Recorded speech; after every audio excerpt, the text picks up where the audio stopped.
fewer 13ths than there are Friday the 13th movies. Thank you for putting it in terms that we can all understand. That's the problem with economics, it's so often inaccessible. Anyway. I was just looking at the numbers that Alice is talking about, Andy. Excellent World Economic Report from the IMF has a country-by-country breakdown. And I've been looking at my two favorite countries, Britain and India. And it said the UK economy would shrink by 9.8% this year, which is an improvement from the 10.2%. To explain that in the English language, Andy, that's like saying, yes, your entire house and garden have burnt down, but it is not as bad as you think because we were able to save these 3 tulips. But those tulips are so symbolic, Aniva. Now, if you think that's bad, Andy, India has declined at 23.6%. And our response has been that the Prime Minister turned out with a catchphrase saying the nation now needs to be Atma Nirbhar, which means be dependent on yourself. What that means is, I'm not dealing with this nonsense, I'm off.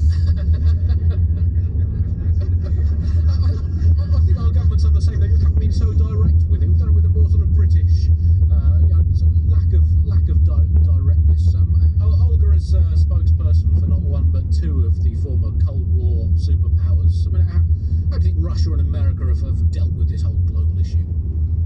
From what I understand with Russia, they ignored it and pretended it wasn't there for a bit, and then they invented the vaccine. So, I mean, I don't know what you're up to, but they've cured COVID, so I have no idea what kind of pandemic you're talking about. Andrew, how have you enjoyed the global COVID? It's going great, isn't it? Yeah.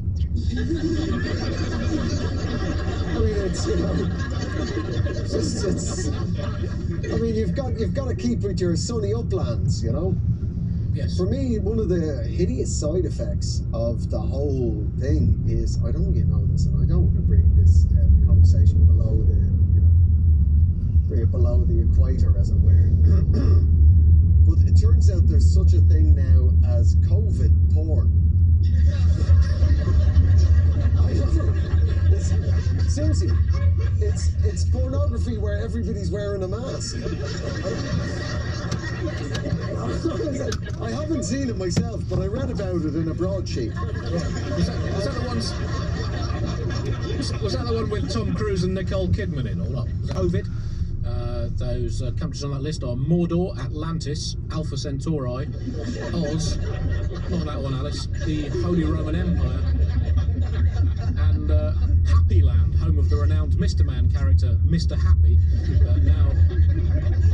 now of course Lord Happy after being ennobled for his services to naive childhood optimism.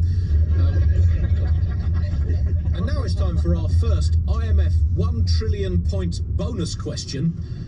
Fingers on the buzzers, everyone. Do you have buzzers? No, I mean, you're recording a quiz in your own home and you haven't brought a buzzer. Honestly, young people today. Anyway, the question is this: I have a 126 decibel rape whistle my dad gave me. It's kind of buzzer. I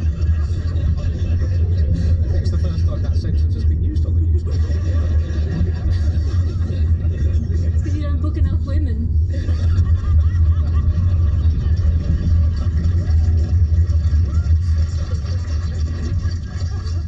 Right, the question is this: who, and it's a multiple choice question, who? Christine Lagarde. Incorrect. You lose a point. Andrew's out of the game. I'm out. Who, according to the IMF, has been disproportionately adversely affected by the COVID pandemic? Is it A, the rich, or B, the poor? You're gonna have to hurry you. I'm going to say the rich. Incorrect. No, it's not. Sorry, it's not. Because if you're rich, you don't actually sail your own yacht. You need those peasants below deck. I'm not saying saying they haven't been affected, but according to the IMF, not as much as the poor. It's another disappointing global crisis for team economically disadvantaged. They can't catch a break, the poor. That's, I think, 4 millennia in a row now that they've lost out to the rich. And, well, the neutrals might not like the way the rich play the game, but goodness, they get results, and in the end, that's what economics is all about. So, no points to either side there. Scores are currently 2 to Asia Pacific, -1 to uneasy EU-Russia-USA alliance. And, well, this question goes to all of our global panellists. Britain produced Shakespeare and the Beatles, as well as inventing cricket and gravity. So, of course, the world looks to us for guidance on all things, including how to deal with COVID. But who obviously didn't think about the newspaper headline wordplay possibilities of the word tier and the existence of the well-known phrase